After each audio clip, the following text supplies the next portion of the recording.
মুখ্যমন্ত্রী মমতা বন্দ্যোপাধ্যায় তিনি উত্তরবঙ্গ সফরে রয়েছেন এবং সেখান থেকেই সুর চড়ালেন মমতা বন্দ্যোপাধ্যায়। কেন্দ্রীয় বঞ্চনা ইস্যুতে মুখ্যমন্ত্রীর নিশানায় বিজেপি, পাশাপাশি উত্তরবঙ্গের শিল্পের উন্নয়নে বাড়তি নজর। ডাবগ্রাম ফুলবাড়ির প্রশাসনিক সভা থেকে ঘোষণা মুখ্যমন্ত্রীর।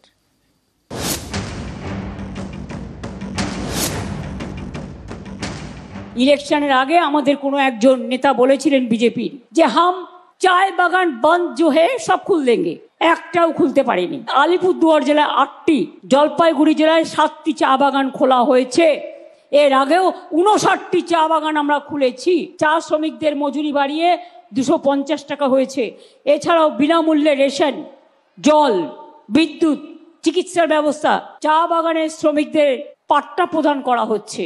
চা সুন্দরী এক্সটেনশন প্রকল্পে বাড়ি নির্মাণের জন্য আর্থিক সাহায্য করা হয়েছে। যারা চোখে দেখতে পারেন না উন্নয়ন, যাদের চোখে ঠুলো পড়ে বসে আছেন, এমন কোনো জায়গা নেই যে আমরা করিনি। 100 দিনের কাজ কেন্দ্র বন্ধ করে দিলেও আমরা কর্মশ্রীর মাধ্যমে কাজ দিই 50 দিনের। কেউ কেউ এখন থেকে বলছে এত দেবো অত দেবো। নির্বাচনের আগে যা বলেছিল দেয়নি। মুম্বাইতে দেয়নি, মধ্যপ্রদেশে দেয়নি, রাজস্থানে দেয়নি। এরা ভোটের আগে একরকম বলে, ভোটের পরে ভুলে যায়। পশ্চিমবঙ্গ কারুশিল্পী উত্তরবঙ্গ সফরে মুখ্যমন্ত্রী মমতা বন্দ্যোপাধ্যায় মঙ্গলবার ডাবগ্রাম ফুলবাড়িতে প্রশাসনিক কর্মসূচি, একাধিক প্রকল্পের উদ্বোধন এবং শিলান্যাস করেন মুখ্যমন্ত্রী।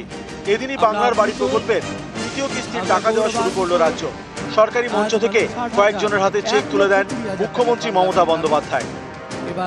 ভাবেন না উত্তরবঙ্গ উন্নয়ন দপ্তর একটা ছোট দপ্তর, শুধু সেখান থেকে টাকা খরচ হয়। পশ্চিমবাংলার সব দপ্তর থেকে টাকা খরচ হয়। আজকে শুধু বাংলার বাড়ির জন্য যে টাকা আমরা 12 লক্ষ দিলাম, লক্ষ্যে পুরোটা করলাম 14,400 কোটি টাকা মোট।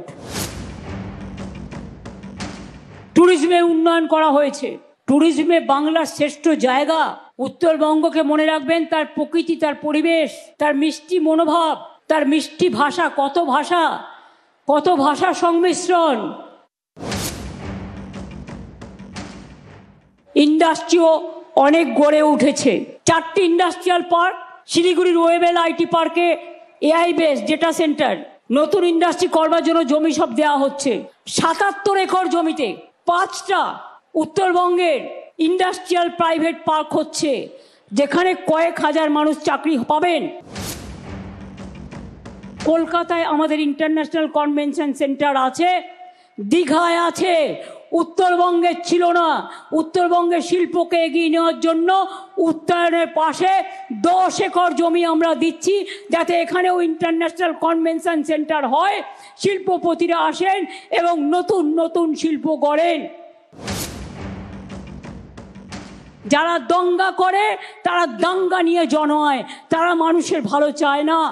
রাজনীতির লোকেরা রাজনীতি করার সুযোগ পাবে। আমি দাঙ্গা চাই না, আমি শান্তি চাই। মঙ্গলদ্বীপ নিয়ে এসো মাগো বাংলার ঘরে ঘরে। নতুন প্রজন্ম হাল ধরো আজ বাংলার দরবারে। আমরা চলব নতুন করে, বাংলা জাগবে নতুন সুরে। বাংলায় দেশকে আজকে পথ দেখাচ্ছে। আমরা 1 নম্বর হয়ে গেছি। স্কিলে বলুন, ক্ষুদ্র শিল্পে বলুন, 100 দিনের কাজে বলুন। বাংলায় টাকা বন্ধ করে দাও বাবুরা। 4 বছর ধরে টাকা দিচ্ছ না। তোমরা না দিতে পারো, কিন্তু মানুষ যেন বঞ্চিত না হয়। বাংলার শস্য বীমা যোজনার নিউজ 18 বাংলা।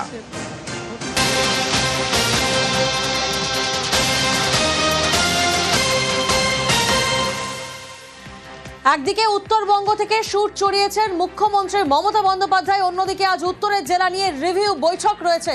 উত্তরবঙ্গের জেলাগুলিকে নিয়ে আজ রিভিউ বৈঠক। প্রতিনিধি সোমরাজ এই মুহূর্তে আমাদের সঙ্গে রয়েছেন। সোমরাজ, উত্তরবঙ্গের শিল্পের উন্নয়নে বাড়তি নজর মুখ্যমন্ত্রীর, এবং এহেন পরিস্থিতিতে আজকের এই যে বৈঠক, সেই বৈঠকের দিকেই মূলত প্রত্যেকের নজর যে আজকের এই বৈঠকে কি কি নির্দেশ দিতে চলেছেন মুখ্যমন্ত্রী। একদমই দেখো, আজকে উত্তরবঙ্গের 8 জেলা নিয়ে রিভিউ বৈঠক করবেন মুখ্যমন্ত্রী মমতা বন্দ্যোপাধ্যায়। দুপুর 1টা থেকে উত্তরকন্যায় সেই বৈঠক শুরু হবে। তুমি জানো ইতিমধ্যেই উত্তরবঙ্গে ভারী বৃষ্টিপাতের পূর্বাভাস রয়েছে, পাশাপাশি প্রাক বর্ষার প্রস্তুতি রয়েছে। মূলত এই বর্ষাকে কেন্দ্র করে উত্তরবঙ্গের জেলাগুলিকে কিভাবে প্রস্তুতি নেওয়া হবে তার কারণ প্রতি বছরই দেখা যায় যে ভুটান সহ পাহাড়ে ব্যাপক হারে বৃষ্টির ফলে সমতলগুলিতে বন্যা পরিস্থিতি তৈরি হয়। তাই সেক্ষেত্রে কিভাবে গোটা বিষয়টিতে সামাল দেওয়া যাবে তার সঙ্গে উত্তরবঙ্গে তুমি জানো যে সম্প্রতি মুখ্যমন্ত্রী মমতা বন্দ্যোপাধ্যায় শিল্প সম্মেলনে যোগ দিয়েছিলেন, একাধিক বিনিয়োগের সম্ভাবনা তৈরি হয়েছে। সেক্ষেত্রে জেলাগুলিকে কিভাবে আরো বিনিয়োগ পরিকল্পনা কার্যকরী করার জন্য পদক্ষেপ নেওয়া উচিত, রাজ্য সরকারের তরফে যে একাধিক সামাজিক সুরক্ষামূলক প্রকল্পগুলি রয়েছে সেই সামাজিক সুরক্ষামূলক প্রকল্পগুলিতে বিভিন্ন জেলার পারফরমেন্স কেমন, বিভিন্ন দপ্তর ধরে ধরে আজ মুখ্যমন্ত্রী মমতা বন্দ্যোপাধ্যায় উত্তরবঙ্গের 8 জেলা নিয়ে পর্যালোচনা বৈঠক করবেন। দুপুর 1টা থেকে সেই বৈঠক শুরু হবে এবং মনে করা হচ্ছে সেই বৈঠক থেকে বেশ কিছু গুরুত্বপূর্ণ নির্দেশও মুখ্যমন্ত্রী মমতা বন্দ্যোপাধ্যায় আজ দিতে পারেন। বেশ।